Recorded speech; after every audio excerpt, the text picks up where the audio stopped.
Good morning, everybody. You can see that the elephants are just starting to make their way down the escarpment and on towards the marsh where they'll be feeding for most of the day.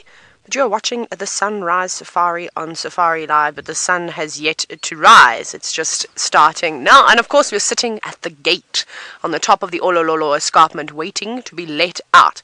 My name is Taylor McCurdy, and on camera with me today is, you guessed it, Manu. And this is a live and interactive safari, so you can chat to us. Rolf will be with us shortly. You can hashtag Safari Live on Twitter, or you can also talk to us via the YouTube chat. Now, let me have a quick squiz.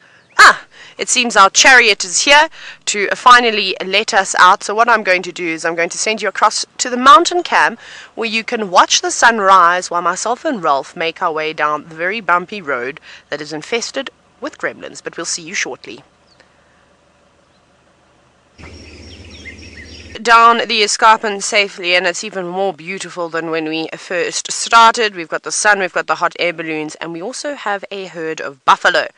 Just waking up and getting on the move, kind of just like us this morning. Obviously off to find the nearest coffee station to go and pick up a bit of caffeine. Obviously they're not buffalo, don't drink coffee. But I suppose they are also just starting to wake up. They remind me of people, the way that buffalo wake up, in fact. Normally they'll be sitting down, and just as the sun starts to rise, or at first light, one will get up, sort of stand motionless, shake its head a little bit, sit back down, go back to sleep a little bit, like as if it was snoozing the alarm. And then a few more would wake up, sit back down, they start chewing, then they start using the luxury facilities, and then eventually they get up and on the move. But it does take them a while. I know a few people who take as long as a buffalo to wake up. Also even a lion. Lions, they roll around quite a bit too. They like to hit the snooze button. Me, on the other hand, I hear my alarm go off once, so I normally am up before my alarm, and I jump straight out of bed. There's no such thing as a snooze button. But isn't that gorgeous? And the birds are all chirping too. So I'm going to sit quietly for a little bit, just so you can listen to the sounds of all the birds and the grunts and moans of the buffalo.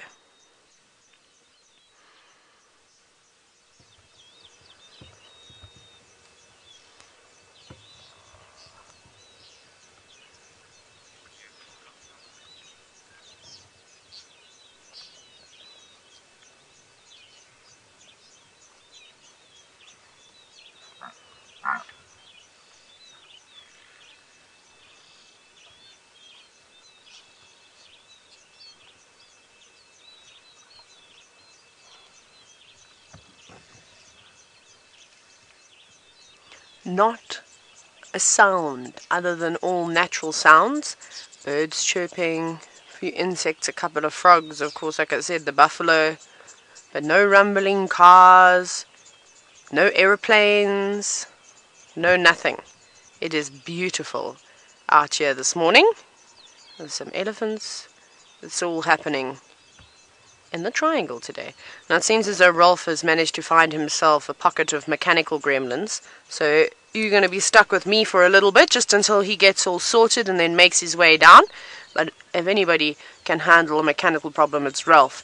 I feel like he was one of the creators of building these cars. He knows them so well. Right, now we need to try and sneak through this herd of buffalo, because if you joined us on the Sunset Safari yesterday, you would have known that it was quite exciting right from the beginning of the show. And basically we had these lions chase warthogs. We'll try to, but the warthogs got away. I'm so sorry, buffalo, but I have to go through you all today. There's no way around it, I'm afraid. So we're going to head into the exact same area. We're going to race down this main road, because it's the quickest way, back up another main road, so basically towards where the hot air balloons were that you saw earlier, where the sun is just below it. That's kind of in line where we saw those lions. And we know that they were hungry, and the morning is a good time. They may have tried to have hunted last night, and I hope they did catch something. However, Manu and I are always hoping that we're going to be here, or be there, sorry, for the actual takedown. So, again, those warthogs are going to start creeping out of their burrows and be a bit sleepy too. A little bit cold, need to stretch the muscles, not quite prepared for a sprint, especially being cramped up in a burrow all night long.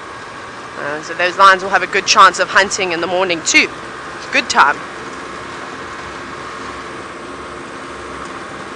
Now, Brenda, you're asking me a question that I was told the answer to, but now I've forgotten, and that is, what is the temperature today? I'm going to guess quickly. Ryan did tell me, but Ryan, you can tell me in 10 seconds.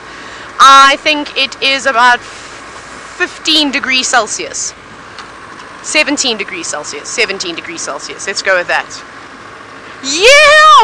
1! And yeah, okay, 1. So it's 17. I don't know why I get so excited about the most ridiculous things. But I like to try and guess, because there's a real feel, and then what the thermometer actually says. And often, I'm telling you right now, that thermometer is wrong, because sometimes you're sweating and they're like, oh, it's only 19 degrees Celsius, and you're like, it feels like it's 36, you know. So it's my favorite game to play. Oh my goodness, I'm going to jump in front of all these cars very quickly, because they're all the big hot air balloon trucks and things. I definitely don't want to get stuck behind them. So what we'll do is we'll blitz on down this main road. And I think we're going to be in for a little bit of a quiet patch, just like we were yesterday. Like I was saying, this area seems to be very quiet at the moment, so just bear with me. I'll try and go as quick as I can down this dirt road, so that we can start looking for exciting things. Oh, did we have a tail on the car? That's a cable that was dangling and bang. I think we're all a little bit asleep. We kind of all like that buffalo today. What's that? There's a hippo. Let me go a little bit further forward. It looks like a hippo that's moving through the grass, but it's shiny. We're going to stop very quickly though, because those trucks are going to catch up to me, and then we're in trouble. So we'll just have a very brief look at that shiny object moving through the grass. There we go. It is a hippopotamus, you can see. So that's how I identified it from a distance. It's just that shininess. That hipposudoric acid, that oily substance that they secrete, does encourage that sheen, as you can see. And probably also a little bit wet from the water, but I can hear the trucks getting closer and closer. We'll keep going. And because we haven't had much rain at the moment in these areas, it's very dry, so cars are going to kick up quite a bit of dust. And that's never nice. We'll stay in front of them. We aren't too far away.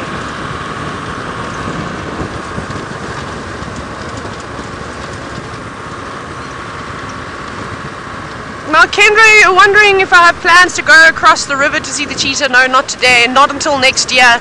All our friends and family are in camp, and if we go across the river, then we have to say goodbye to them. And because we'll spend a couple of days, if not a week, that side. So after the 1st, once everybody's headed home, then we will start going back across that side of the river again. It'll be very busy at the moment. In fact, I'm kind of glad that we're not there. The triangle's nice and quiet, but Masai Mara National Reserve will be pumping at the moment, because it's been Christmas. A lot of the lodges in the area, they fill up with families from all over the world, so it'll be bustling. It's actually quite nice just to get through this Christmas period, and you know what it's like.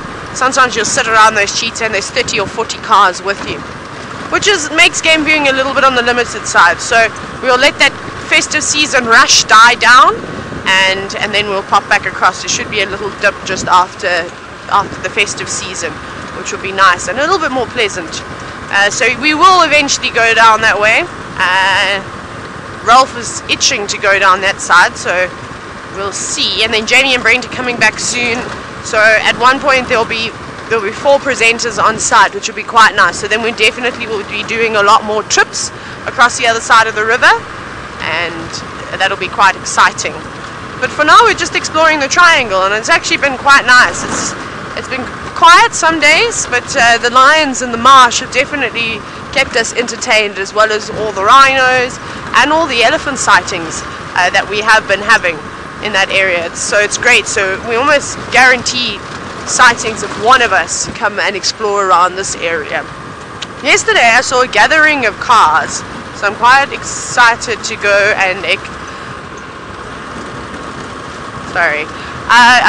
basically in the corner where we had the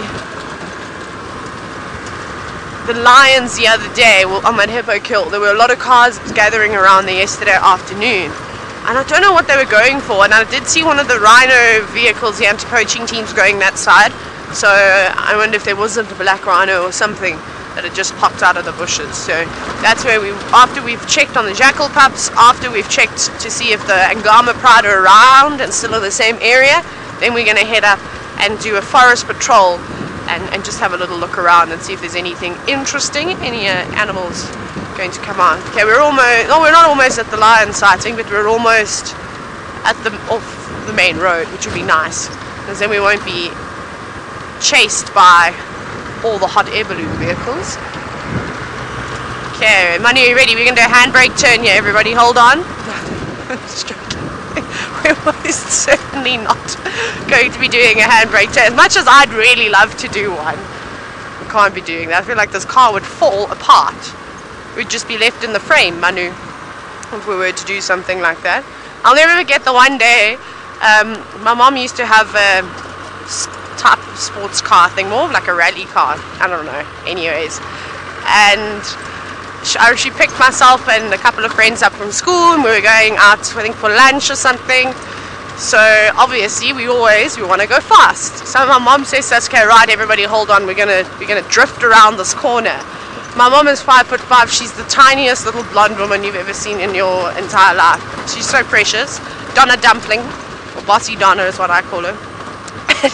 So she basically built up this whole thing, like how we're going to go so quickly, safety belts on, everybody, holding on, you know, you don't want to hurt yourself. And she's revving the car, coming up to this corner, we think, here we go. And she puts it into first and goes so slowly around the corner, like you've never seen in your life. She's seen 4 girls who've never been so disappointed in their entire lives sitting in their school uniforms. It was very funny though, so well played, Mom, you caught us. We thought we were going on a rally driving. That didn't happen though. It was quite funny. It's amazing how the most bizarre things stick in your head that you'll remember forever. That's one of them. Okay, still no animals. Still very quiet. Now, James Richard, you said that a black rhino or 2 would be a welcome sight. It would be, wouldn't it? And that's why this area is so good first thing in the morning, and it's because you can catch them just coming out of the thickets or crossing out in the open. Remember, they don't like to spend too much time out, and so to catch them is pretty cool. There's just a vehicle coming up ahead. I want to get past them. Maybe we'll try and get to the jackal first. I am checking here though for the black rhino. This is a typically good spot for the rhinoceros. We've seen them here before. We've also seen lots and lots of lions around here, so my eyes are working very hard this morning, trying to not miss anything. And then of course those little jackal as they move along and in and out of the grass, hunting grasshoppers, although I don't think they'll be going after grasshoppers now. It's a bit too chilly. Oh, Manu, we didn't do what we said we were going to do. We still got to do it. We've still got to find our spider web covered in dew with the sun that we said we were going to do yesterday. We'll find it here. This is a good area and we've got nice light. Doesn't look like there's too much dew on the ground. Got it. Got one. Target spotted. I just got to reverse. Because we're going to be all about pretty shots today, I think. Was that fine? Yeah. There we go. My favorite is with the big orb web spiders in Djuma, or even the tropical tent web spiders.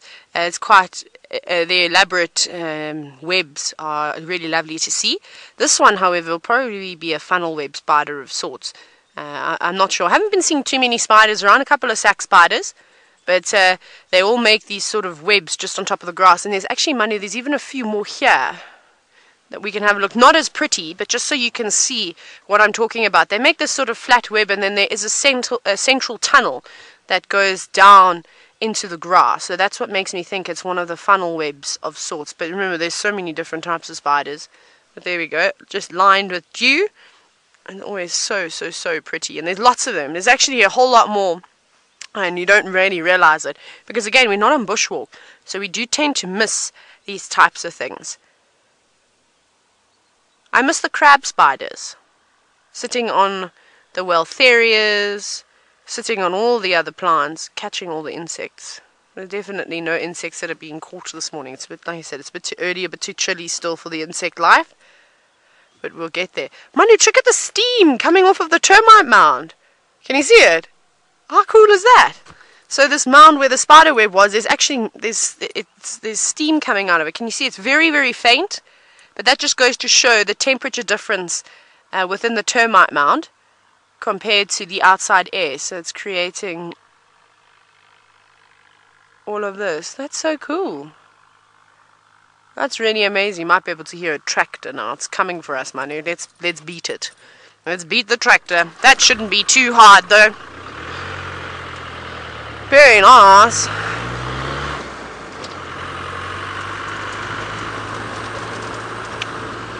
Now, Wonder, you said that sack spiders give a nasty bite. They do.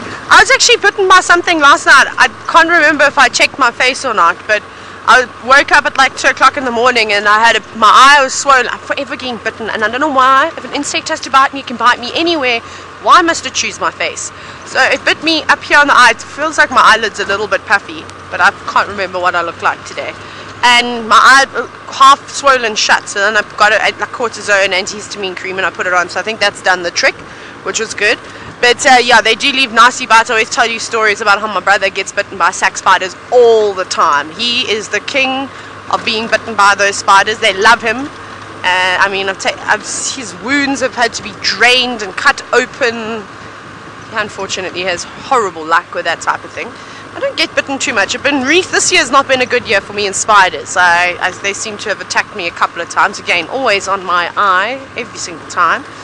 Remember that one time that Tristan even wore an eye patch with me? Yeah, that was embarrassing. So yeah, they do. I'm trying to think what else is out here. What other spiders I've seen? Nursery web spiders, lots of them. Now Mita, our young friend Mita, you're wondering if... Oh, hang on, Mita before. Let me concentrate here because there's a big truck coming towards us. So now, I'm going to try and drive like this.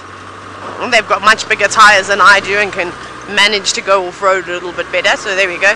So you're wondering if the spiders, the funnel web spiders, are as venomous as the ones, I think in the States? Australia. I don't know why I said. I'm not sure. I don't even know if those are funnel web spiders. In fact, I'm sure they're going to be one of the grass funnel webs.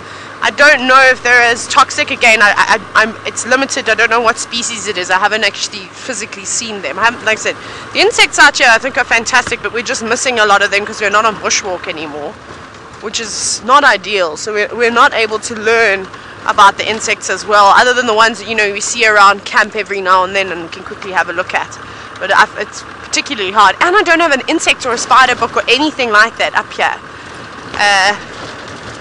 Again, I didn't realize I was coming up for such a long time. I thought it was going to be home already.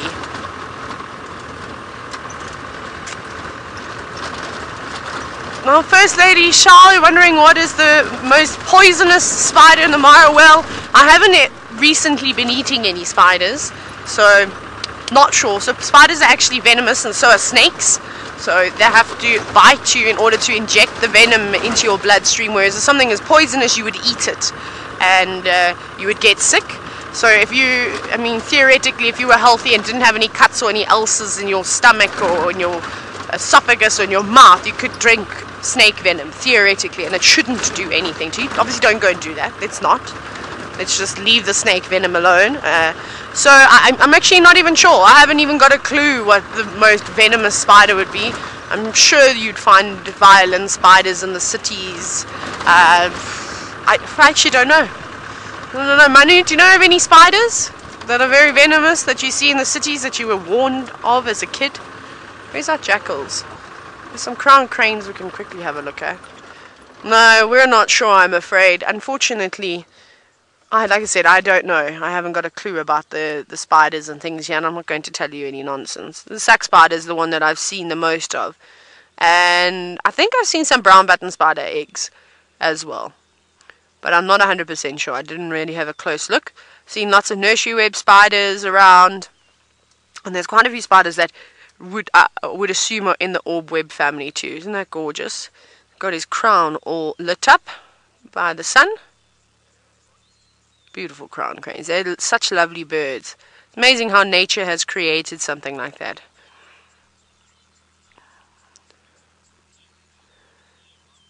Oh my goodness, you guys are hitting me with questions and I have no idea what the answers were. And Shimama, you're wondering if the cranes represent or symbolize anything in Africa like they do in China. I don't even know what they symbolize or represent in China. Let me know. Hashtag Safari Live. And then hopefully Ryan can read it out.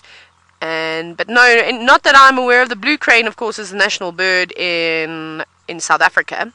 So obviously it is a greatly respected bird. It's also a very endangered bird too. Okay, our next tractor is behind. A tractor's catching up to us. Can you believe it? And keep going.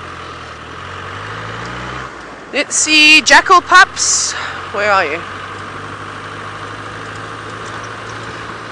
Shmama, you're wondering if the secretary birds are in the crane family? No, the secretary birds are in a family all on their own with no other birds that are closely related to them. So I think it's Sagittariidae, if I'm not mistaken. So yeah, so they're in their whole own family, which is quite cool. They're really incredible birds. We haven't seen much of them. Is that a secretary bird down there? No, I don't know. So far away. Okay, this tractor's catching up to us. Jackal should be here. Let's keep an eye out. Quickly just concentrate, because they were around here yesterday. Although one ran quite far up.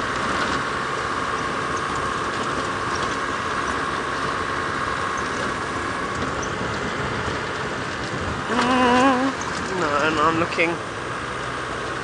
Now, Pabba, you're wondering if those crown cranes can swim like a duck or a goose. No, they can't. They wade in water. But you won't really see them swimming. They do like it in the marshlands. They've got long legs, which allows them to walk through fairly deep water, but they don't have webbed toes, so they wouldn't be able to paddle very well.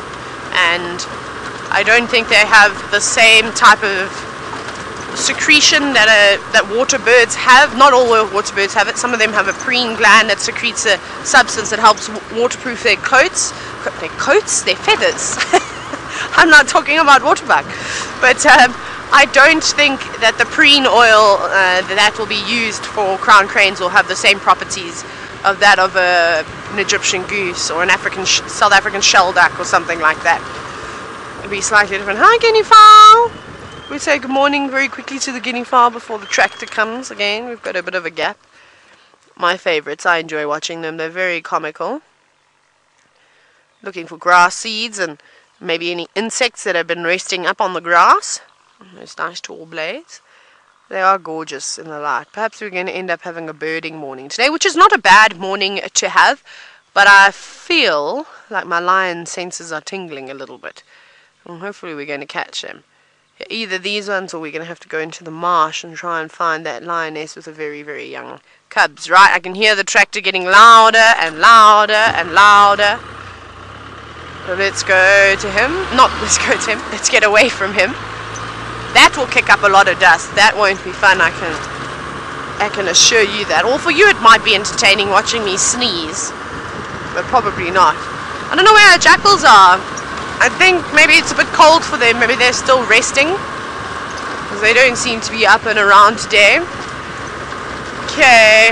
Now we're in the area with the lions. Where are the lions? I see a big herd of buffaloes streaming. We'll go have a look at them. Just want to scan here very quickly and very carefully. Have a look for the lions. They were heading, basically, they were around this area. They were heading in that direction. I would have assumed that they would have carried on going in that direction unless something very exciting came popping out of the bushes. There's also a possibility behind them. Then they maybe would have changed their ways. But I mean, normally when lions are moving in a certain spot, typically you would be able to find them again. It wouldn't be a problem. It would be quite... Jackals! Hi, Jackies! Oh, there they are sleeping. Fast asleep. They haven't even woken up just yet this morning. They're still all curled up in a little ball, waiting for the sun to warm them up. Ah, that's always very nice to see. Very, very nice. As they all just rest. As you can see, they don't want to get up just yet. They're probably going to stay here for a little while before they get up. They had a long day. They were very, very busy yesterday. They must have been exhausted. But again, still all huddled up together. I can only count 3 now. I can only see 3 there. I wonder if the 4th one was the one that we saw that ran quite far away from here and went on its own adventure. That's of course also a possibility as to where that fourth jackal pup has gone. But they are getting to that age now where they're going to move off and go on their own. Very nice to see, but we'll carry on. Just because they're fast asleep, they haven't quite woken up yet. They're not being as exciting as they were yesterday. So we'll come back here a little bit later. Jeffrey, you said all cuddled up and keeping each other warm. That's exactly what's happening. They're lucky that they still have one another to do that, because soon they're going to be, he said, on their own. And they're going to have to find ways to keep themselves warm. Okay, so they've even moved further up, which is interesting. I'm starting to see lots of warthog bums, so they're waking up too. Well, they've woken up. Okay, which means that the lions are not here anymore. I don't see them laying around in the 4x4 section. And we also just had a vehicle pass us, and they didn't stop and see anything. But they also just looked like they just hired a car and were driving around, so maybe they have not got trained eyes. Hang on, it's sandy here. I can look for tracks. Hey, I can. Nothing is walking here, just a few hippopotamus.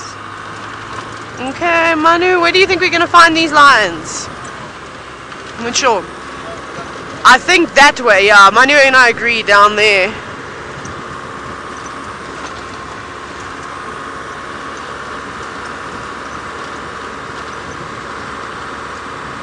Anna Marie, you're wondering why can't we go into the wooded areas? There's no roads.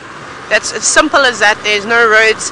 They don't want to deteriorate the forest. The forests in Kenya are very special and are deteriorating at a serious rate. So by not putting any roads and things going through them, you eliminate that process of, you know, destroying the habitat. So that's it. That is the reason why. They're protected areas. They don't want people driving around in them. So yeah, so we get close, you drive on the tree lines, but it is also so dense, so they're going to have to clear quite a few of those trees in order to make a road. And I honestly think that it's not important that we go driving in there.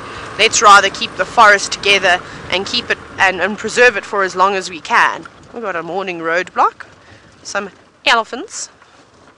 It's Maurice's family just crossing. And then another one trying to catch up to the rest of the group. Whee, there comes a ranger's car.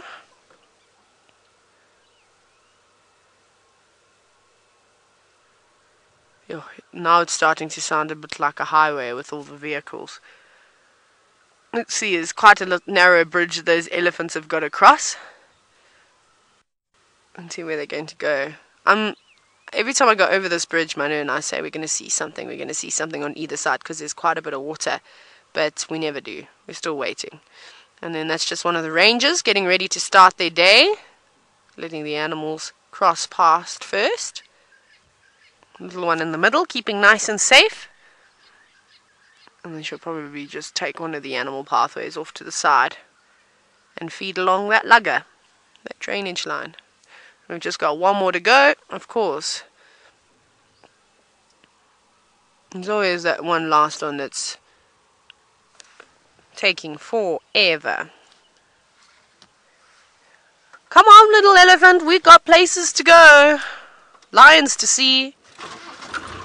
Okay, that should be fine. We should be able to edge up a bit closer now. And go through. Oh, it's a bit cold. It's very chilly as you get to these luggers and we get towards the Mara River. Oh no, now we have to wait again because look, she's just feeding on the edge there. Come on, girl. There she goes. Matthew, wondering if there's wild dogs in the Mara? Occasionally.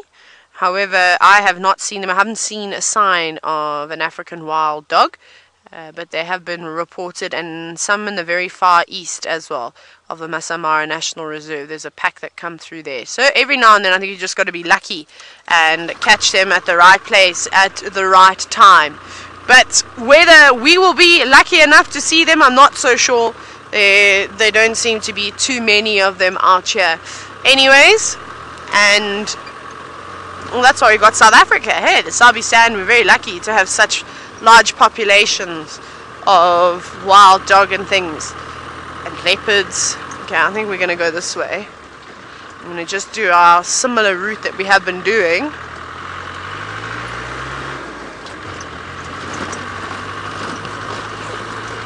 Guide Monkey, you said elephants in the morning light are just really special. Most certainly they are. Well, actually any day that you see elephants, it doesn't matter about the light or where they are, it's always so special.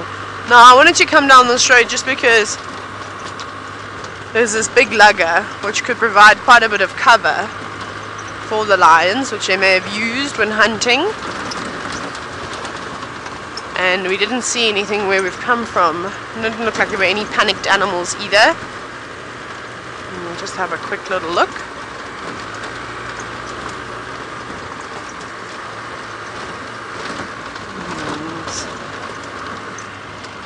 At least we're away from our tractor now, and our tractor won't come and catch us in this area.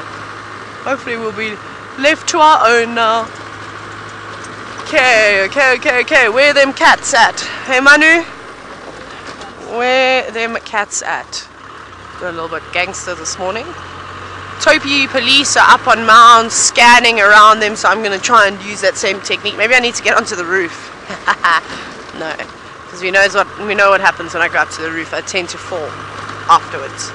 So no more climbing on roofs. I will stay with my feet on the floor, or at least 1 foot on the floor at all times. I'm actually starting to notice a difference here. Hey Manu, don't you think the grass is getting quite short with all the buffalo coming in and feeding? I mean, this grass is so tall, or has been so tall over the last few weeks, but because we're seeing such a high concentration of game here because of the marsh, everything has become very nice and very short. This is turning out to be very good cheetah area. However, I don't know if we're going to see a cheetah around here. The lion density is just too high, and it would be a silly move for them to come around. I can see one vehicle down there, so I wonder if they've seen some lions already, or if they're watching elephants in the morning light, like Guide Monkey, like you said. It's beautiful. So of course, all the visitors in the Mara Triangle, I'm sure, would be loving that and having an absolute grand times in terms of photography. That is a stick. Spotted a stick. This is always a good spot.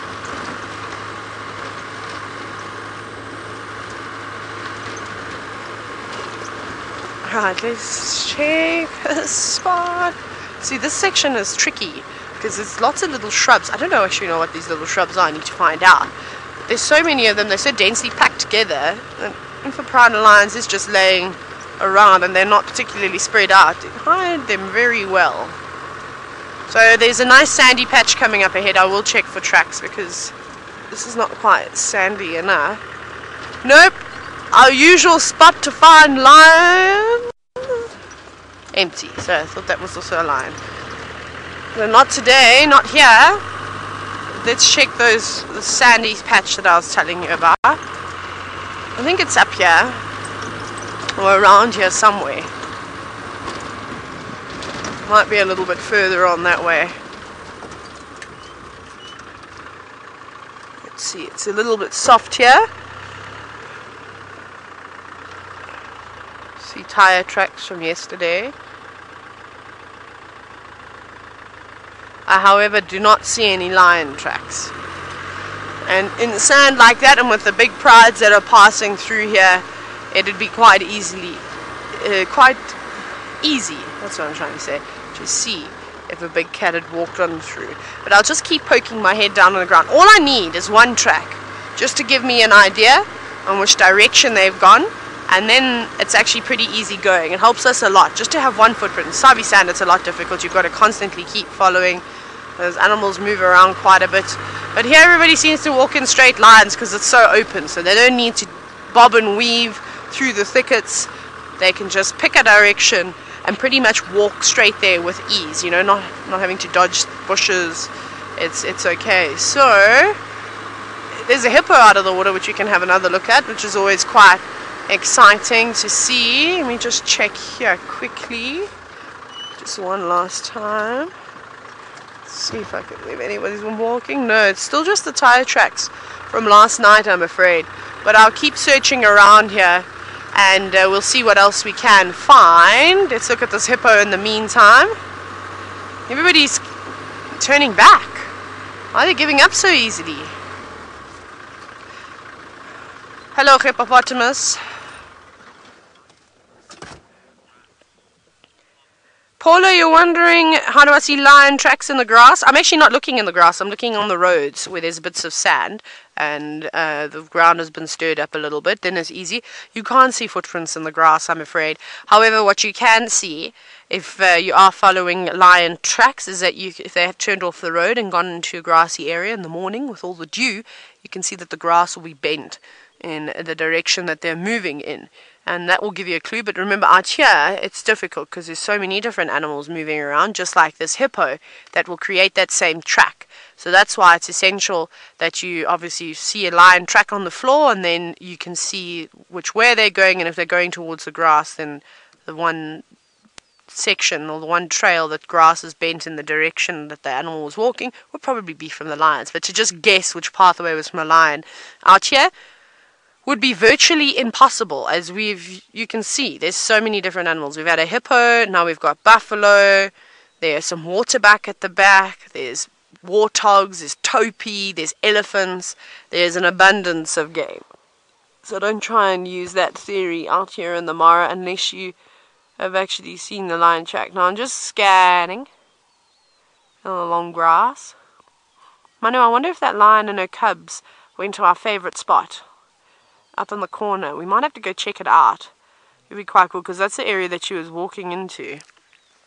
And that big elephant. I wonder if that's our must bull that we had the other day. I think it could be. Just marching through the buffalo.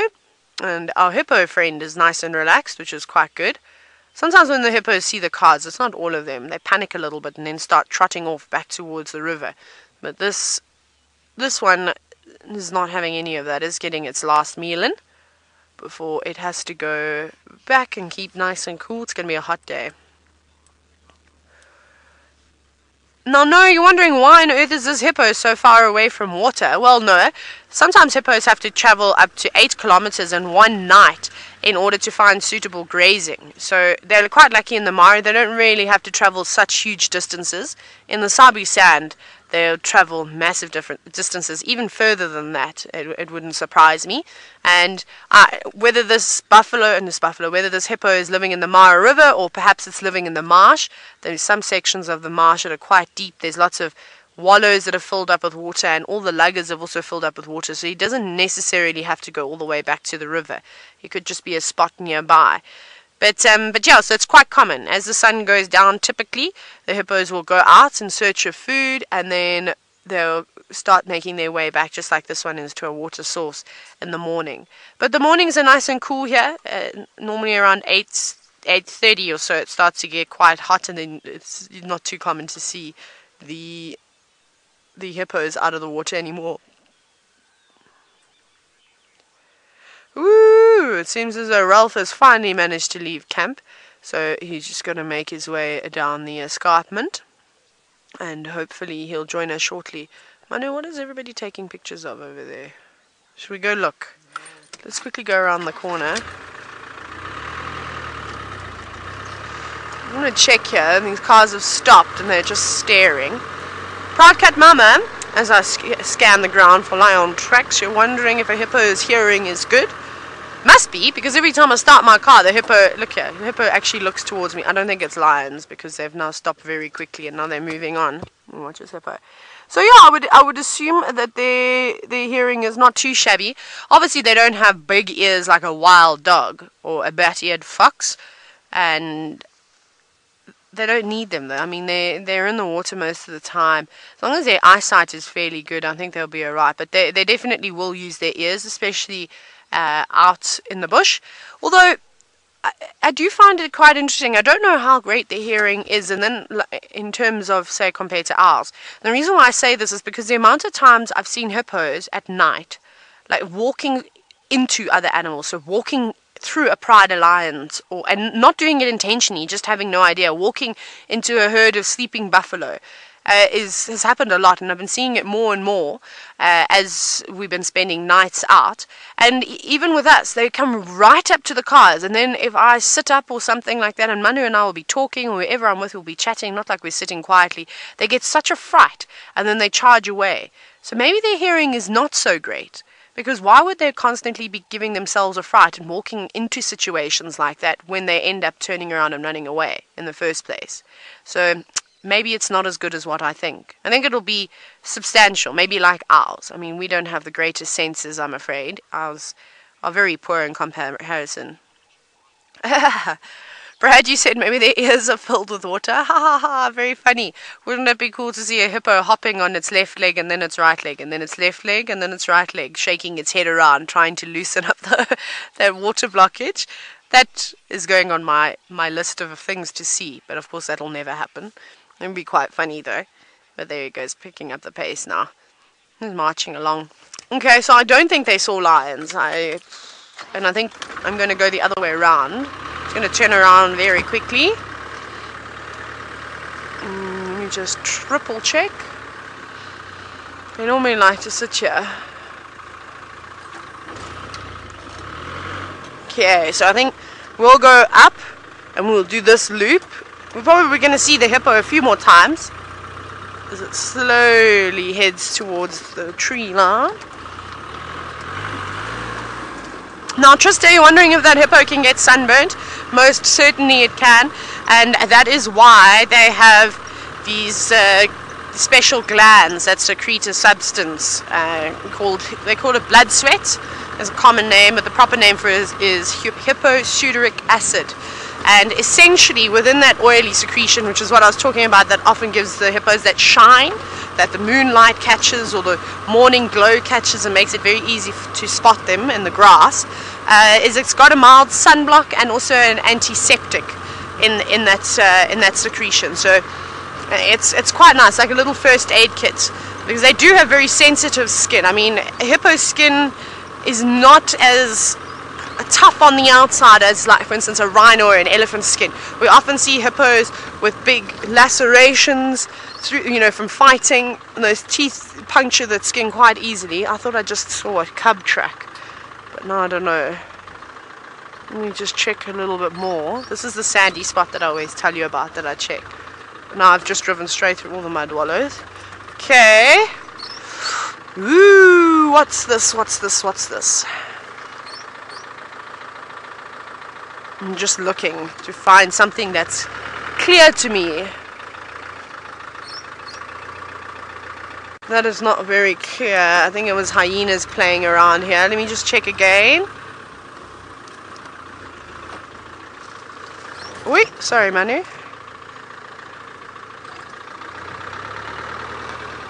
No. I think the hyenas walking, and the sand is not as dense as what I would like it to be. Sorry, I'm just concentrating. I don't want to miss anything. And it was so obvious the other day that the lions had walked here. There were so many tracks. No, I think, what I think it was, and there's been a vehicle that's just driven over all of this. Oh yeah, there's hyena track. Okay, I'm not going to stop. But it was just hyenas, I think, that were laying down, standing up, laying down, standing up. Still just their tracks. But let's go check. So the last time we saw that lioness, she had her 3 young cubs and she was walking in sort of that direction. So I'm hoping that that's where she would have gone again. And if it is, I think I haven't taken you to one of my favorite spots in the Mare because of the gremlins. We'll try in a little bit when we get down there, but essentially you can't see it, but in that corner of the trees, no, that one, we're going to head. Hello, Mr. Topi. Have you seen any lions this morning? Oh, okay, bye. Don't worry about us then, Tofi. Now, Michael O, you're wondering, how do you tell if tracks are fresh? Let me see if I can show you. I have to just find a decent track now, though. It's quite interesting. I can't get out, unfortunately. Oh my goodness, I can't help but do a big yawn. Oh, no, it doesn't help too much. There we go. So there's a bit of a scrape in the sand there, and I can see a paw on that top right corner. So I think that a hyena was sitting down there. It looks very much like a hyena track, just because I can see the claws already. Either it's scraped with its foot, or it's got up and it's, dragged its foot along the ground. But that was from a hyena. Now, the reason how I can tell that that's from last night, firstly, there's no vehicle tracks going over it, and yesterday there were an abundance of cars driving through here. So that is on top of the tire tracks. So that's how I know for A.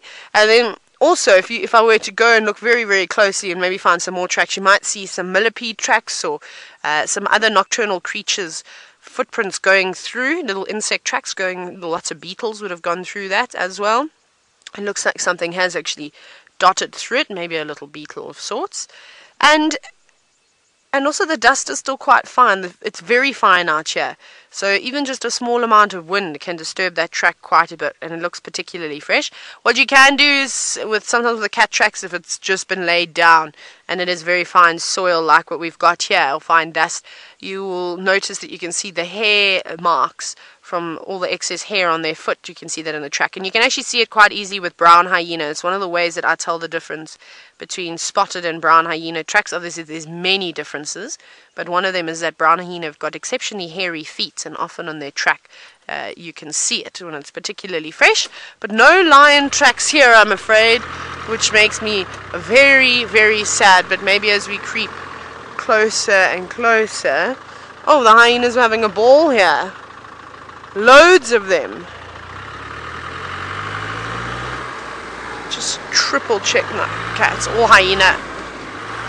It must have been this big clan. There is a big clan that live around here.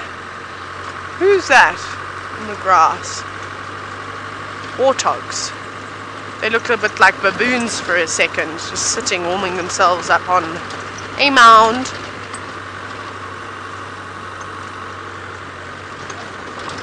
Amazing though how now there's just absolutely nothing. Again, I'm just going to keep checking every now and then. All I need is that one footprint of a lion. Just many, many of the hyenas. Goodness, the dust is bad today. I actually hope we get a torrential downpour at some point today. So there's a whole family of pigs. As I say pigs, they all turned up and looked at me. Yes, I'm talking about you.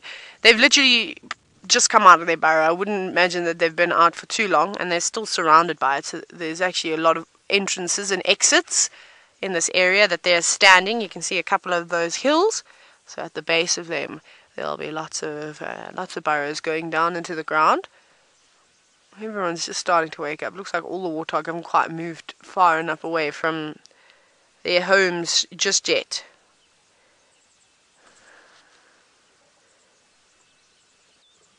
Oh, there they go. Swatting their tails. Obviously the flies are out already now. They're early. Luckily they're harassing the animals and not me, which is quite pleasant. For a change. For a change it's quite nice. But again, the marsh is filled with lots of animals, which is quite cool. Let's go around. Let's go to the corner.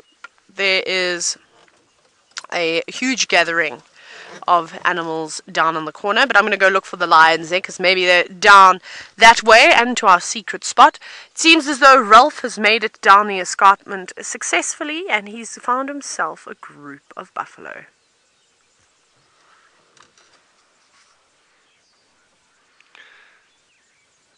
Good morning everybody, and welcome aboard once more. You're with Safari Live, and we are here in the Masai Mara in Kenya, and we're sitting with a little bit of a buffalo roadblock, but I can tell you it's never such a big problem, as we did have a little bit of mechanical problems with our vehicle, as can be expected sometimes, but we're back and we're live, and my name is Ralph Kirsten, and on the camera we've got Archie. Thanks Archie, that's Archie's thumb, yes, and please join us on the hashtag Safari Live on Twitter and on the YouTube live chat. Big apologies for my slow start this morning, a little bit of mechanical problems, but those problems are now over. Now, the only problem we do have is we're being blocked by a few buffalo, but I suppose that's not such a bad problem in the end, because we can sit here and watch them a little bit and see what they get up to. There's all the usual suspects of the egrets running around in the grass around them, and the yellow-billed oxpeckers, which we can also hear calling their chew, chew on top of them. So it's a lovely scene here in the Masai Mara, nice and early this morning. Well, even though I'm a little bit late, I was up this morning nice and early, and we were looking out over the Mara, and what a beautiful start it's been. Not a cloud in the sky, and that sun getting up and making for beautiful colors.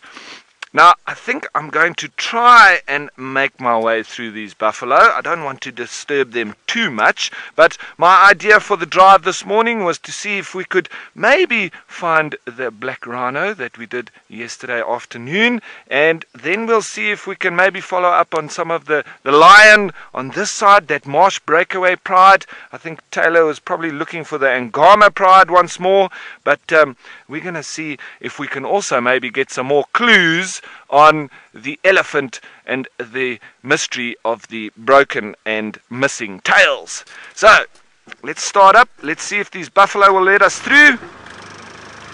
We'll just go through nice and slowly, and hopefully they'll move off just to give us a gap going over the road. It's quite interesting to watch, even with the vehicle, when you watch buffalo, they can very often react quite similar when you're on foot. That raising of the head, a little bit of snorting, lots of snot coming out the nose, and a little bit of scraping their feet on the ground. They're also, even just with the vehicle, reacting to you as if you were another animal. And so they are a little bit intimidated by the size of us, and probably the noise and the smell being really weird. But they're not scared. They're just quite curious, and also a little bit intimidated as we watch them go past there. There's a youngster right next to us on the road, so we're not scaring them off.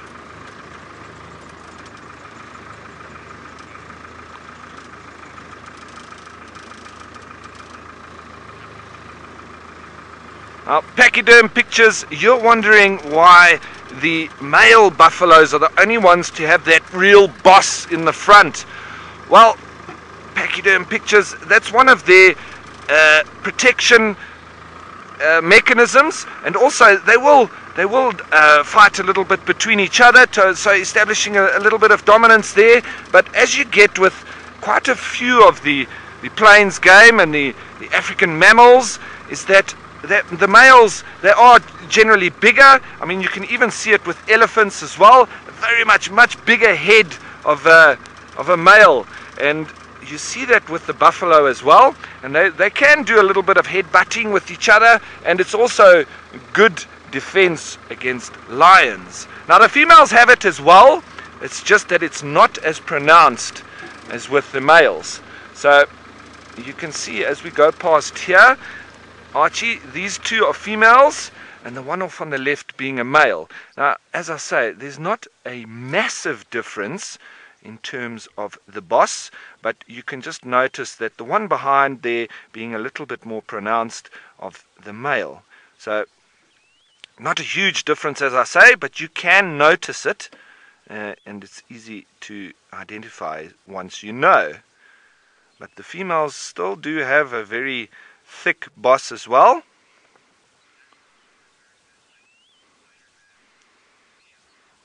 Now, Mia, you're commenting that oxpecker is like Spider-Man. Well, I would tend to agree with you, Mia. Look at that, cleaning all around the nose. That must really get ticklish for the buffalo eventually. And that looks like a red-billed oxpecker, actually.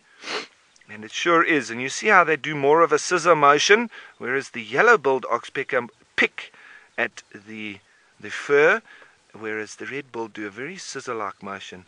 And you'll see there, eventually this buffalo will probably get irritated with this little bird and shake his head. But for the time being, he's quite enjoying the oxpecker helping him out, getting rid of some of the parasites. And the oxpecker quite full of energy in the early morning, obviously quite hungry after spending a night without any food. And he's deep inside that ear there looking for ticks. It must get really itchy or ticklish while he's doing that. But the buffalo at the moment, a little bit more concerned with us than the ticklishness of the bird in his ear.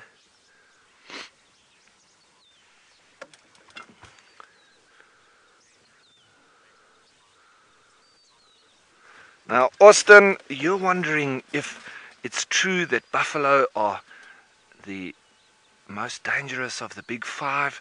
Well, it all depends on the situation, Austin, because they can be, and the trouble with buffalo is that once you get a buffalo charging you, it's very difficult to stop that charge.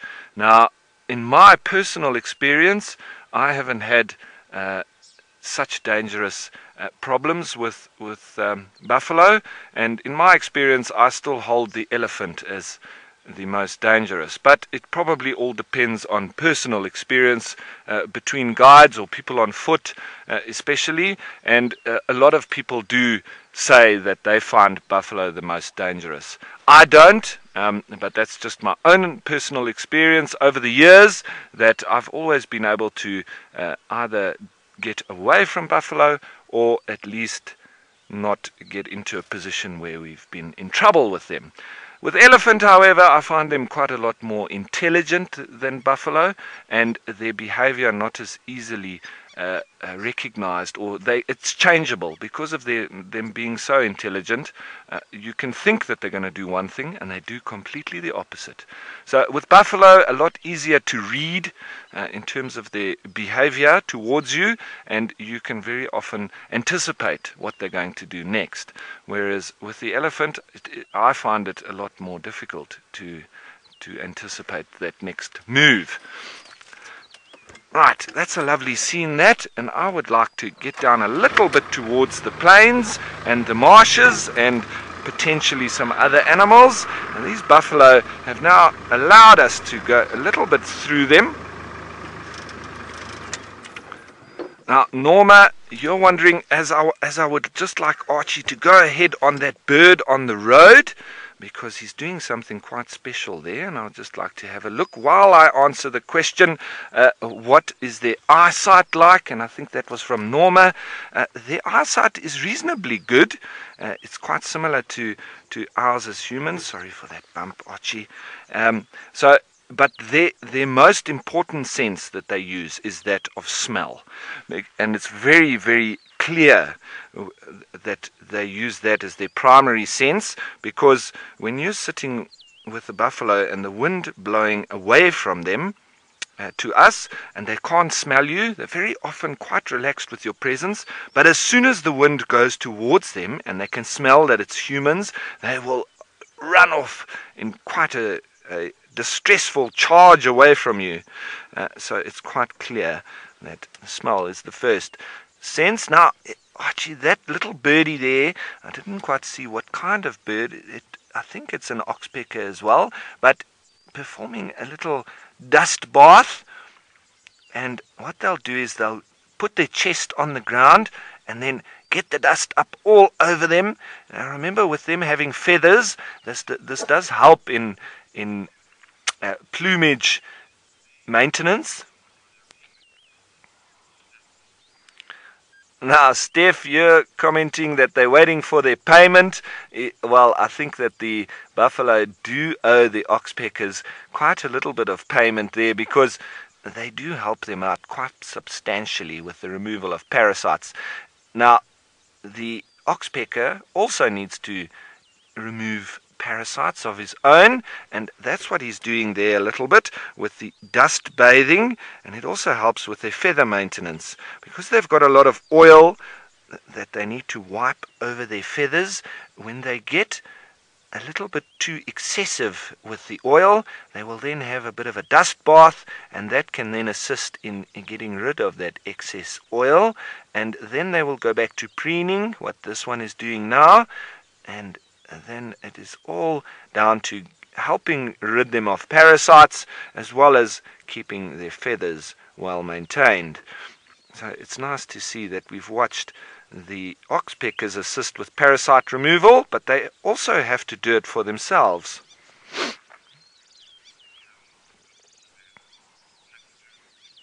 Our pachyderm pictures, you're asking, are the buffalo basically the cow of, or the cows of the savannah?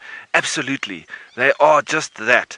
But it's a lot easier to go nearer to cows and cattle that you don't need to worry about. I wouldn't be walking in amongst this group of buffalo as quite comfortably as I would with cows. I would find myself feeling slightly nervous if I had to walk through these animals, but they do perform pretty much exactly the same function, and they are in the same family as well, the bovine. So very similar, as we've got a wattled lapwing flying over us, making a bit of noise.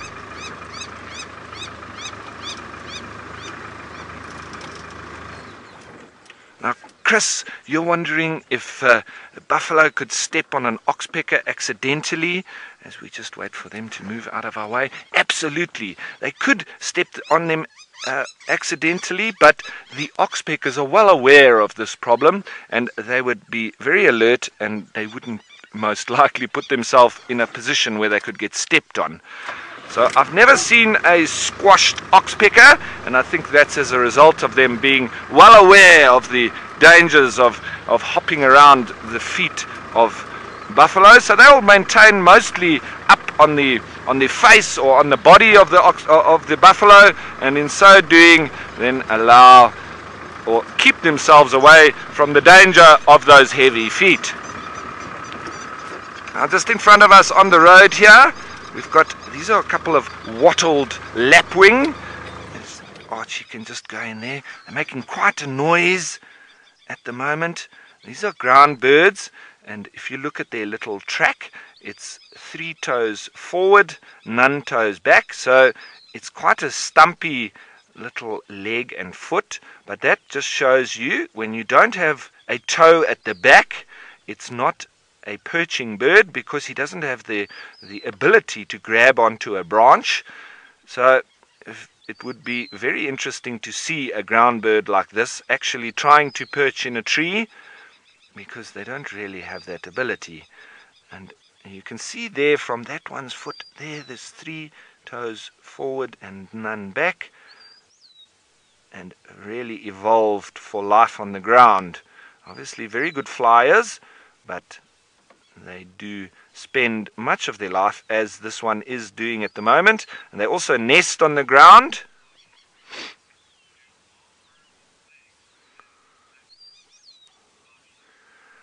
Now, Bobby, you're wondering if all birds' legs bend backwards.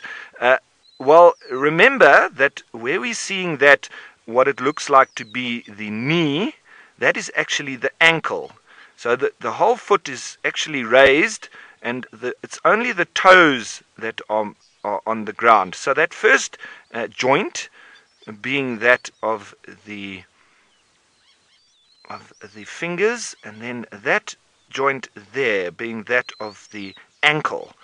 But we do have birds that can bend the other way, such as the gymnogene, or the African harrier hawk, which bends the other way because it enables it to access birds' nests, especially in cavities in trees. So he'll bend his legs the other way, enabling him to get down deep inside those cavities and grab the eggs or the little chicks.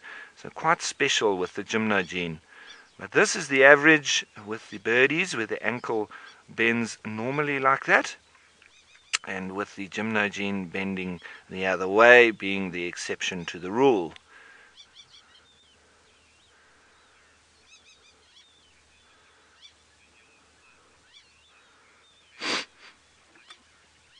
Now, pachyderm pictures, you're wondering what that yellow flap is, what the purpose is of it for the birds. That is what gives it its name, the wattled lapwing, and that is just there for breeding purposes. So it is literally just for display. It doesn't have any real purpose in terms of its survival. Well, it does, but only for reproduction and breeding. So the more elaborate the little wattle, the more likely you're probably to find a mate. and that would be with a few other things that you would be able to display, such as your prowess in flying around and your call. So that would be all in the attraction of a mate. And these two seem to have worked that out already, and it seems that they are a couple, and these do exhibit sort of monogamous pairs. And so these two would be quite happy as a couple.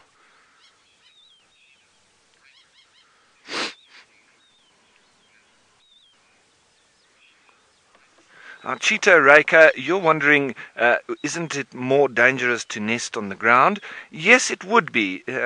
You would make yourself susceptible to animals stepping on your nest, and to animals predating on your eggs. So what these birds do in response to that is, firstly, they've got a very well camouflaged nest. It's just in a little scrape in the ground, and their eggs are normally speckled and camouflaged to the surroundings. So very special camouflage on the eggs themselves. And then the couple of tactics that these birds will exhibit is, if an animal comes close to their nest, the first tactic that they have is to dive bomb that animal and try to distract it so that it moves away from the nest. The other way, if the animal doesn't bother with them dive bombing it, they can also feign injuries. So they can show that maybe their leg looks a bit damaged, or their wing. They very often put their wing out almost in display that, look here, I've got a problem, so that to draw that animal towards them. If it's a predator, as soon as you show that you've got an injury, the predator is going to be quite interested. So the bird does exactly that, shows the injury, and so once he shows the injury, the predator then starts to follow them, and once they're far away enough from the nest, the injury which was feigned obviously becomes no problem anymore, and the bird happily flies away, leaving the predator very confused and without any food. So a couple of tactics there from the ground birds, enabling them to keep predators away from their nest. Right, I think I'm going to start up and go down towards the area that we found that black rhino. But in the meantime, while we do that, let's go over to Taylor and see how she is doing. We found the most beautiful bird perched up in a tree, so let us play a little game, why don't we? Hashtag Safari Live if you think you know what raptor this is. And, well, we'll wait for a response. It's a pretty easy one. You guys should get it. I don't think there'll be anybody that won't know what this is. Very spotted breast, very white.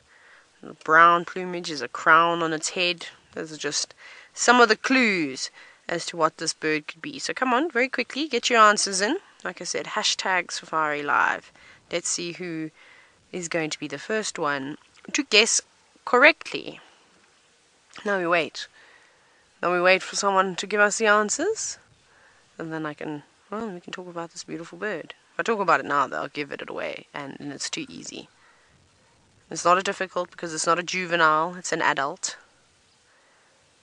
So there's no tricks and smoke and mirrors here today for a change. Has anybody given their answer yet?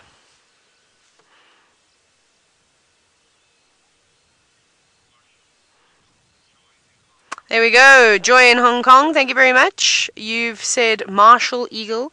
You win the birding award for the day. Well done, Joy. It is indeed one of the largest eagles that we have out here. They're massive birds, and that bird stood out like a sore thumb from quite a few 100 meters back, that white breast. At first I thought it was going to be a black-chested snake eagle, and then of course as we got closer to it and I stopped and I looked with my binoculars, I could quite clearly see that it was not a black-chested snake eagle, but something else. But if anything is going to look similar from a distance, it would be that bird. Of course, they're just much smaller in size. I mean, the Marshall Eagles, they're massive. They can weigh up to 4.5 kilograms, if not a little bit more than that. That's quite heavy for a bird. There are not too many more. Well, there's obviously a couple more that are a little bit heavier than that. That's pretty big, though. Massive, massive, massive birds. And huge wingspans.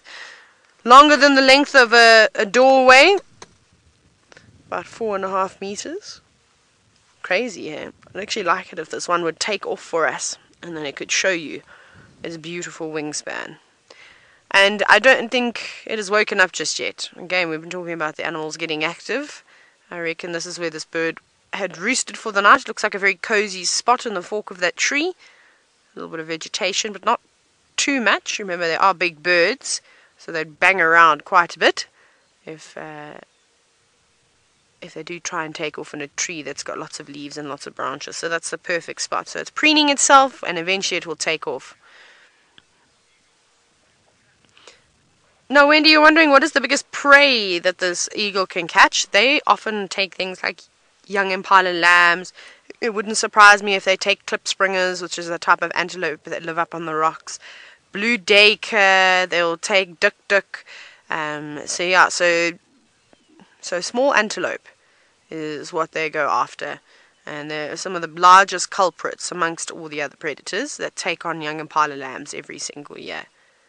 I've still never seen a martial eagle swooping down and killing a lamb. I've seen them feeding on many carcasses before, but I've never seen the takedown, and I think it would be quite spectacular. They've got massive talons, they've got a very, very powerful and sharp beak, and again, with that force of them flying, bomb diving down from the air, they could quite easily crush bones, if not break necks and spines, which I think they hope to do. Obviously, with smaller prey, they can just bite back into the back of their neck or their head with that very powerful beak, or purely just crush something in their talons. I can hear, is that a hyena? I just want to take my earpiece out quickly. Where is it? I think I know where it is.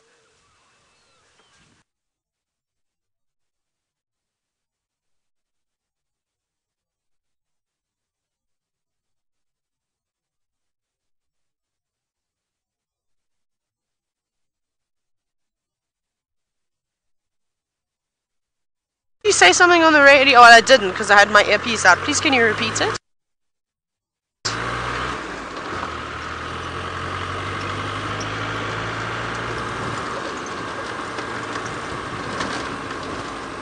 Ah, there we go. Norma, you're wondering if those eagles mate for life. Typically, the eagles are monogamous, so they will. I haven't actually. I'm trying to think if I've ever seen a pair of martial eagles building a nest. Can't say that I have. I've seen most of the other eagles, but no, I haven't actually come across those two. But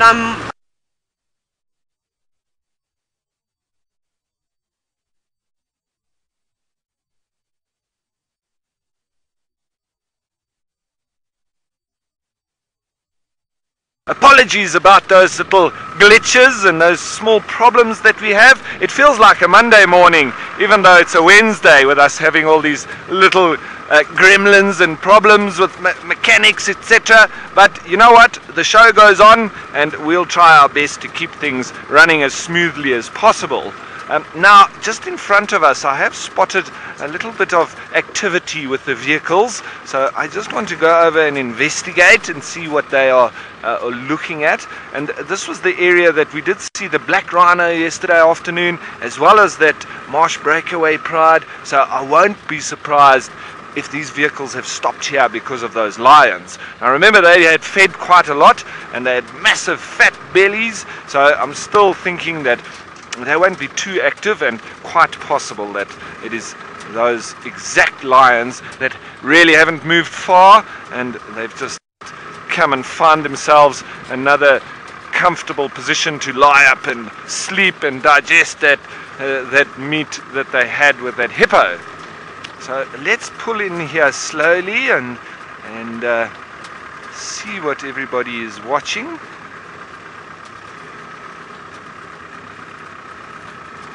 It's probably the lions, but it could also be the black rhino here in the thicket. So we'll just be nice and quiet as we pull up. So I'll just lions. Thank you. I don't know if we can see them, but we're still in a position where we haven't been able to spot them just yet. They're obviously there in the thicket. Not quite sure. We've just pulled up, so we just want to quietly see what is happening and where they are. I'm sure they're hidden behind that thicket there. So we might need to reposition, because at the moment we're just looking at a whole bunch of green thicket. I don't know if Archie's been able to see in between the leaves, been able to spot anything there, but everybody moving around a little bit, so we maybe get a better chance to have a look. Right, thank you, Asante sana. Just move here and have a better look. I don't know, Archie, are you able to see anything there? I might need to reposition. They're obviously right in the thick stuff there. I'm maybe going to just try and move back a little bit and just try and get a different view on them, a different angle. They're obviously in there, but I just want to have a better view from the other side. Morning, everyone.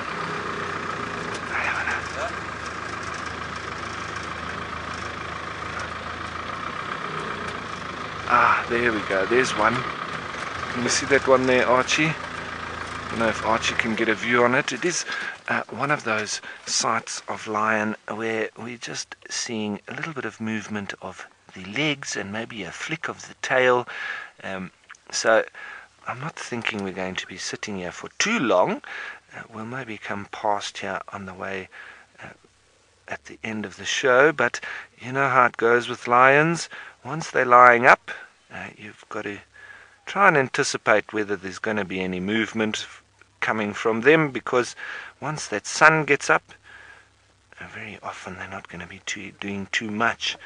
And we do know that they have fed recently, so we don't want to be wasting too much time sitting looking at something like that. Maybe we don't even have a real picture of them. And that's how lions are sometimes. Lots of flat kitty cats. Right, I think I'm going to call it. It was nice to know that they're at least here. We do now know where they are. So we'll always be able to come back here and have a look. I don't think they're going to be moving far, but let's get out and see what else we can find for the time being. I do think that that is the marsh breakaway. Now, Tom, you're wondering if any of the lions actually migrate after the wildebeest. Tom, that's not normally what happens. You know, I very often say absolutely not or whatever, but, or, you know, normally things are like this, but, because wildlife can do things that is very strange, that is very out of the norm, but normally the lions, they maintain territories. So they will be feeding on the wildebeest as the wildebeest come through their territory, but they won't then follow those wildebeest, because if they follow those wildebeest, they are literally going to be following those wildebeest into other lions' pride territories. So they're going to get themselves into trouble and land up fighting, and it is a risk that they don't really want to be taking if they don't have to. So if the food sources had to dwindle here, for instance, then you could find that lions will move territories or try to move into another area where there might be a pride already with the territory there. So they would have to try and move to follow the food, but generally they would stay in their own territory because they want to avoid that conflict with other lions, because it would be life-threatening. Morning. So they don't generally want to make contact with other lion and their pride territories, because that it could be a risk on their life, and they would need to fight for that particular territory. So generally they try to avoid that, and if there were intruders from other prides coming into their territory, obviously there would be problems there as well. So lions normally stay in their own territory and they wait for the game to come through. But that's where it's very important for a lion to choose a territory wisely. So please folks, please don't forget to send us your questions on hashtag Safari Live on Twitter and on the YouTube live chat. We'd love to get involved. We'd love you to have your questions answered and your comments broadcast live. So don't forget, we would love for you to be involved. As we still go in search of anything we can find, we did spot those lions, but flat cats. Right, so as I continue along this road of discovery, seeing what's around the next corner, hoping for some black rhino, I think, let's head you over to Taylor and see what she is up to. Well, bumbling. We have moved away from the marsh now, no lion luck whatsoever. But there's two big elephant bulls that look like they're having a little bit of a domestic at the moment. I think it's two Eddie bulls. Looks like it. Fairly big boys, quite a distance away. We will see if we can get a bit closer. But let's just quickly see what's happening. If it's anything serious or if it's just these boys play fighting. Now, they're both fully grown. Well, in terms of body size, I doubt they were going to get any bigger. The only thing that might grow a little bit larger is their ivory. They'll stretch further and further down to the ground. Doesn't look like anything too serious, but they're obviously in a hot zone at the moment. When I say hot zone, I mean that there's lots of different groups of females around. There's quite a few musk bulls too, and obviously... Oh wow, hang on. It's a little bit more serious than just a play fight that we normally see with 20-year-old elephant bulls. Manu, I'm wondering, there is a road that runs through the middle here, hey? Should we go? We're going to get closer because we're very far away, as you can see. I'm pretty sure there's a road here.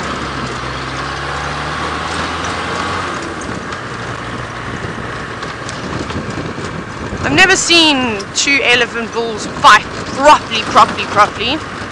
But I don't know if they're going to. It just looks like that they're pushing and shoving each other, and obviously when you weigh 5 tons, it's a lot more dramatic than, like I said, than young elephants.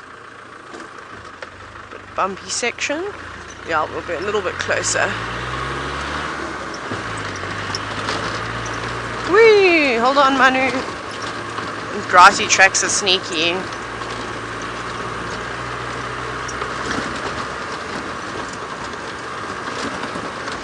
Hannah Hinder, you're wondering about lion prides and how large they can typically get. Sorry, I'm just making sure we got the right angle. So it depends. I don't know. I'm trying to think now what an average size is. If you have maybe 15 to 20 lions in a pride, that's a pretty good size. It'll be a couple of females and their cubs. I mean, anything more than 20 lions, they start turning into super prides. And you start to get a lot of breakaways, and then they start hunting really exceptional prey like elephants and giraffe and things like that to be able to feed all of them. But super prides are few and far between, I'm afraid.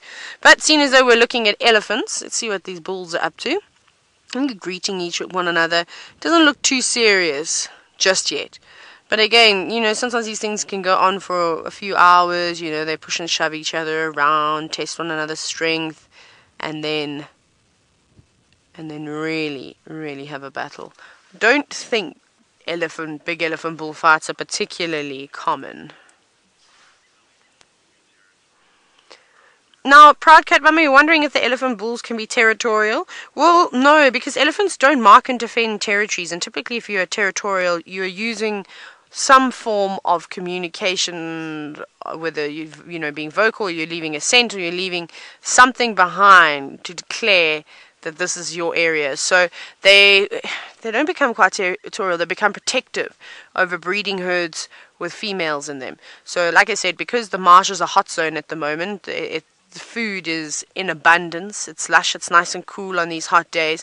It's of course attracting groups of elephants from far and far away. So it's a good spot. So now not only are you getting a lot of families coming through, you're getting all the young bulls coming around, and then of course you're getting the bigger bulls and the ones that are in must wanting to find those estrus cows. So they're going to have a lot more conflict around here just because everybody is drawn to the same spot. Typically, when the marsh is not as lush as what it is, then the elephants are all spread out, and you'll find that you probably don't have as many altercations. But at the moment, there's a good chance of us seeing one of these big disputes amongst the breeding herds between two elephant bulls. So, and I said that the other day, that we should keep popping past it, because eventually we're going to come across something like that. It's just statistics. If you do it enough time, you're bound to bump into something like that. But again, it doesn't look, they're just testing one another's strength, I think, for the moment. I mean, these bulls could be breeding, but that bull we saw earlier this morning that was walking where that hippo was in the marsh, he was a big elephant bull. He would be the one that would be doing all the mating around here. So it could just be a bit of pent-up frustration that unfortunately they are not the top dogs, even though they are quite large. So now they're going to take it out on one another. But of course it's more exceptional when bulls push each other, big bulls. Now, Yvette, you're wondering how tough is a bull's skin, or how tough is elephant skin, sorry, because that doesn't make a difference whether you're a male or female. Very, very tough, a couple of centimeters thick. And if you've ever watched, especially down in the Sabi sand, where the elephants will just push through the dense thickets, thorns and all, not a worry in the world. It doesn't really do much to their skins. They're protected from that. Here they'll do the same thing, of course, when they go into the forest, pushing through all of that thick vegetation. But the plants out here don't seem to have as many thorns on them as they do in South Africa. But there we go. Now the bulls have settled down. They have stopped. They are no longer pushing each other around. So it wasn't anything too serious. Obviously, just a little argument over something. But that's okay. So let's carry on. I'm still looking for these lambs. Hang on, I just want to check something out. I see cars in the distance, but I wonder if Ralph is there. So before we go that side, let me make sure. I don't know if they're looking at elephants. No, Ralph. Okay, we'll carry on this way. There's a big herd of elephants down in the distance, so I think that's what everybody stopped to have a look at. Oh, the sun is bright today, that's for sure. Oh no, Manu, we've taken one of those bumpy roads again. It looks good, but because the grass is starting to grow back over the track again. It is so deceiving. Bounce around quite a bit. So this could be the other thicket that those those lions could have come into, and I have seen them in here before. Actually, this is where I first saw the cubs. So we'll just quickly check around this area. Maybe we get lucky. But it's a problem if they go into these forests. That's it. Then it's done. You have to wait till they decide to come back out. No roads going through them.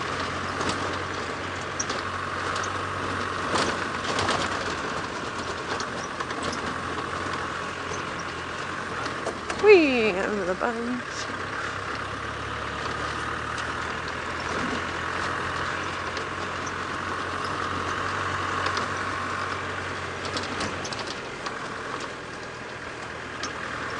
Not much going on out here, I'm afraid.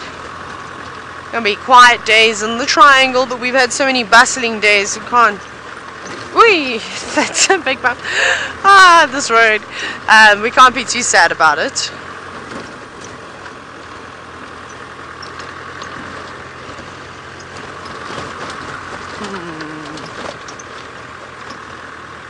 I'm not sure. I'm gonna keep searching around some of these thickets. Maybe we're gonna find a lion's head popping out every now and then. Hopefully we will. Otherwise we'll go venturing in a new area. Let's see how Rolf is faring on his rhinoceros search.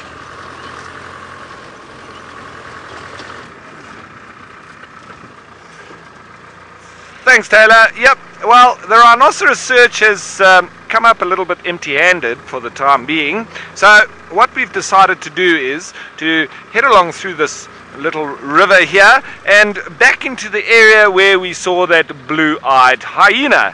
Whether we can find her again would be another question, but we're going to go and see if we have some luck this morning. I'm sure if we don't find her, we'll find something else interesting. And that's the beauty of driving around, doing game drives in the bush, in the game reserve, because you never know what you're going to get. And every day is different, every day is exciting, because you can go to the same place and it is a very different experience indeed. Now, we are just heading up along this river and we'll make a loop as we go. But there I see in front of us once more, there's a beautiful big buffalo that's been standing watching us. And we also move along this drainage line where there has been the lions hanging around. So we'll have a look, see if any of them are there. But if you've got any requests that you would like for me to try and find for you, please send it through and I'll do my best. It's always nice to see what the guests or the viewers would like to see, and your special requests or any special interests. It does help for us to put a little bit of a mission towards our drive. But otherwise, we just try to find anything exciting and then portray that.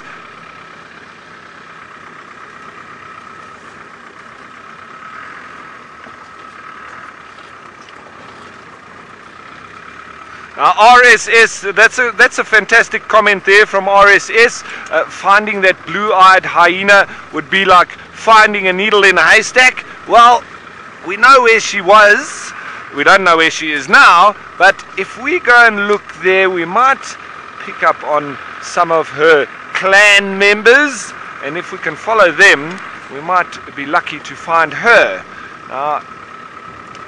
You know, hyenas, exactly, RSS, they can move massive distances overnight and sometimes even up to 80 kilometers within one night's period. So they are more than capable of moving big distances, and then that makes it quite difficult, as you say, to find them again or to identify where their den site is, because you can find them congregated in a specific area, and that might be because there's been some kind of animal dying or there's meat around, and then they'll all be there, and you think because of that concentration of how many there are in a particular area, you might think that the den is there, such as with that blue-eyed hyena. She was in an area near to the airstrip, which is where I'm going to go, and she was with a whole bunch of other hyena as well. So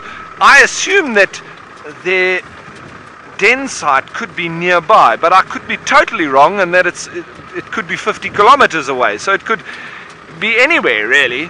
But we'll start there because that's where we first saw her.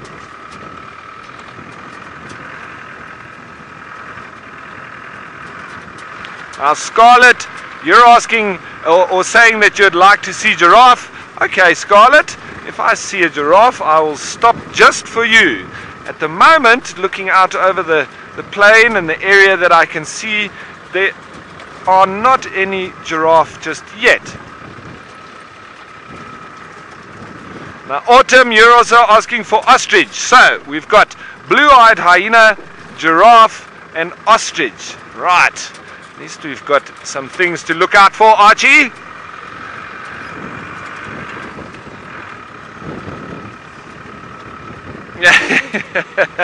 Now, Liz, you're asking for something a little bit more difficult in you'd like to see a leopard. Well, that's an animal that I would love to see here in the Masai Mara. I still have not seen one.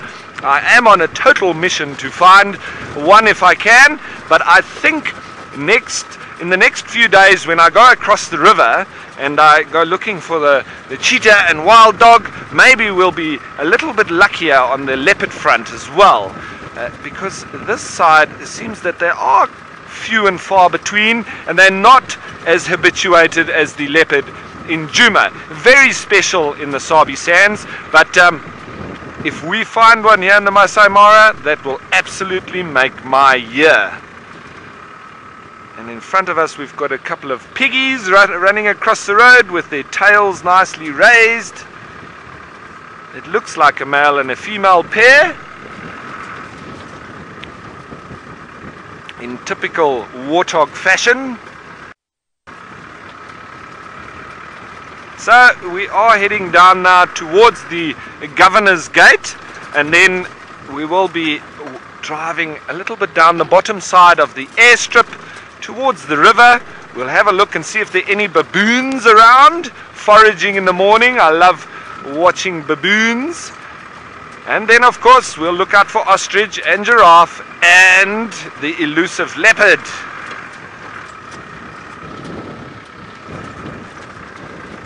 This is where yesterday we had that massive herd of buffalo. There's lots of signs of that they have moved through here. I think they've gone towards the swamp, but we might, or not the swamp, the marsh. But we might find some of them still out on the plains here. They do like it, this short grass. And there's lots of wallowing sites as well. It's a little bit cooler now than it was yesterday afternoon, obviously. Nice and fresh in the morning. So the buffalo aren't all lying up in the wallowing holes just yet.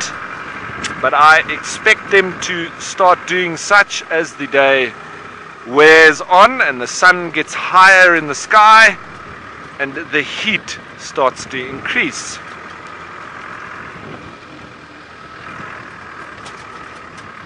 Wonderful, wonderful. We've got some zebra walking in a line just off to my left. And we'll see them now in a minute as I turn down on the main road here. It's a lovely fresh morning once more. A very crisp smell to the air. There we go. We're on the road again. We've got some zebra just moving through here. We're keeping our eyes out for anything different and out of the ordinary.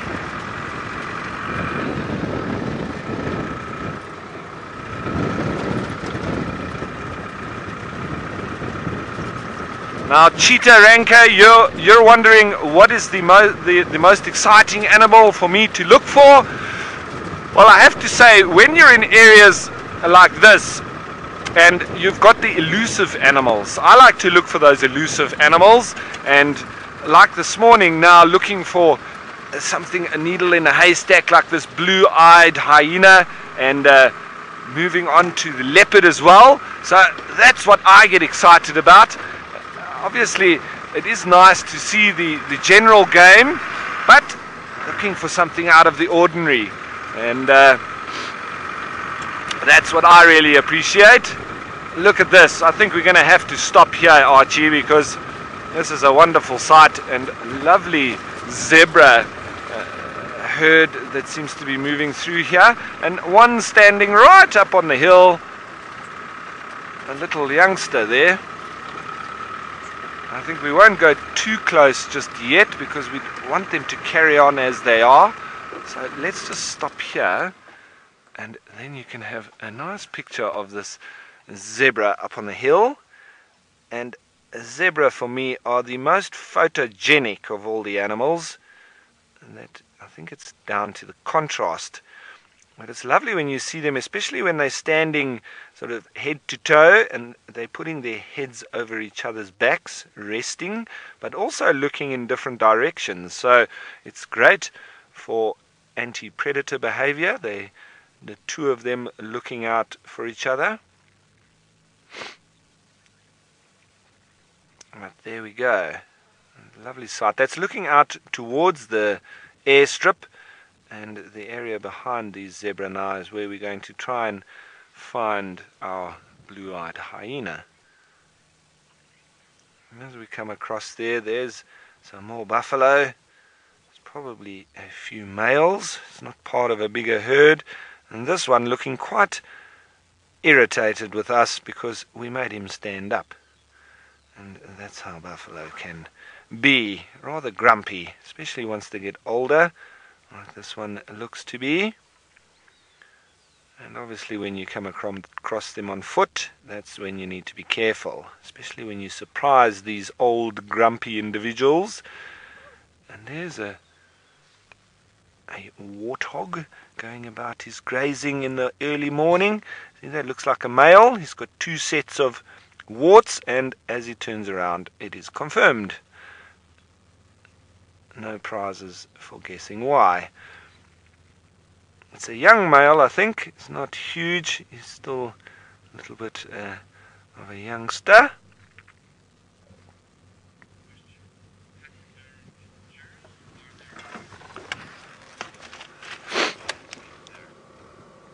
Now, pachyderm pictures, you're wondering if there's any gerenooks out here. No, we don't see any gerenooks here, and if I'm not mistaken, they are a little bit more in Central Africa, but I am not quite sure where they are exactly. So that's a good one for me to look up. I know of gerenooks, but I don't know exactly where they occur. I haven't, however, seen any around here.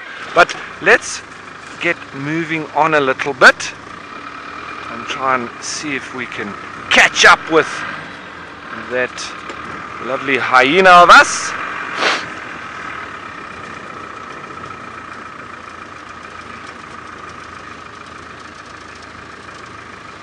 Now, Sankit, as I stop here next to the zebra, because you've got a question about zebra, are zebra related to donkeys and to horses? Yes, they are. They are all in the same group as you would find cows and buffalo.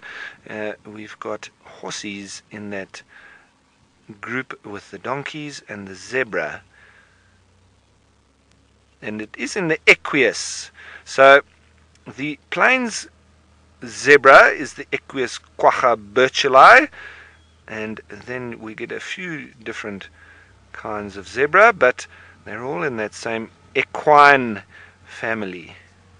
You can see they've all got a very similar digestion, the hindgut fermenter, so quite non-different from elephant and rhino, and they're using a mushroom in their stomach, which helps with the fermentation process, and then that is the resultant reason why a lot of horses and donkeys and zebra, they always look fat. It's because of the gas which comes as a result of the fermentation process in trying to digest the grass that they eat. So even when there is not good food around, zebra will still look fat, and when they run, they do release that gas on a regular basis, which can be sounding quite funny as they run off. And we have them actually feeding between our tents in the camp.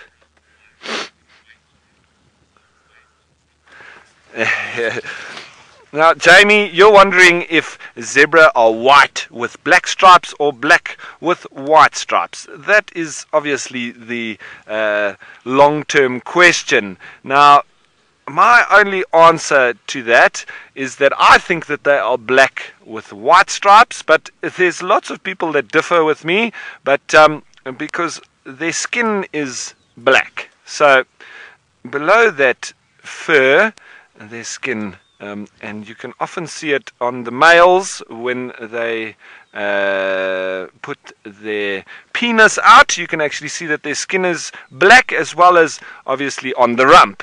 So my answer to that is, if their skin is black, then I would say they are black with white stripes. But you can send through your comments and tell us what you think. Are they black with white stripes, or are they white with black stripes? Now, Jamie, you're wondering if you can ride a zebra. There has been a lot of people that have tried, but they are not very easily controlled. So I would say that you can ride a zebra, but can you ride it with any direction, that would be the question, because they're literally going to just try and kick you off and buck you off the whole time. And it went when Rhodesia, at the time in the early 1800s, they had a rinderpest problem, and it wiped out all of their horses. And this was the army that I'm talking about. They then tried to rein in zebra as a replacement for horses, but they found that the zebra would not work together, they would not obey commands, and they would all pull in different directions. So after a very big project of trying to habituate zebra and train them over a few years, I think it was about 10 or 12 years that they attempted this project with the zebra, they eventually gave up because they said that the zebra were just uncontrollable, and so the project was ended. But here we just see across the plain here towards that airstrip, we do have some